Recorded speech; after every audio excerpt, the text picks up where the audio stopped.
తాను రాజకీయాలకు అతీతంగా ఉన్నానన్న మెగాస్టార్ చిరంజీవి అన్నారు. పవన్ కళ్యాణ్ తరపున ప్రచారం చేసేందుకు పిఠాపురం వెళ్తున్నాననే ప్రచారంలో వాస్తవం లేదని తెలిపారు. భారతరత్నకు ఎన్టీఆర్ అర్హుడన్న ఆయన కూటమి ప్రభుత్వం వస్తే ఆ దిశగా ఆలోచించాలని సూచించారు. రాష్ట్రపతి చేతుల మీదుగా పద్మ విభూషణ్ పురస్కారాన్ని అందుకుని హైదరాబాద్ చేరుకున్న మెగాస్టార్ కి బేగంపేట ఎయిర్పోర్ట్లో అభిమానులు ఘన స్వాగతం పలికారు. ఈ కళా సేవకి కేంద్ర ప్రభుత్వం గుర్తించి ఈ పద్మ విభూషణ్ అవార్డు ఇవ్వటం నిజంగా చాలా ఆనందంగా సంతోషంగా ఉంది.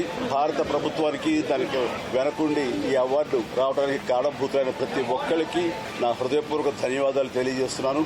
అండ్ ముఖ్యంగా ఈ అవార్డు రావటం వెనుకాల నా కృషి, నా కళాసేవ ఈ సమాజానికి ఎంతో కొంత ఇతోధికంగా నేను చేసినటువంటి సేవలు ఇవన్నీ పక్కన పెడితే ఎవరైతే దోహదపడ్డారో ప్రతి ఒక్కరికి నేను ధన్యవాదాలు తెలియజేసుకుంటూ వారి సహకారం నేను ఈ ఎత్తుకు ఎదగడానికి కారణమైనటువంటి వారందరిది కాబట్టి ఈ సందర్భంగా మరొకసారి నా సంతోషాన్ని తెలియజేసుకుంటూ నేను ధన్యవాదాలు తెలియజేసుకున్నాను.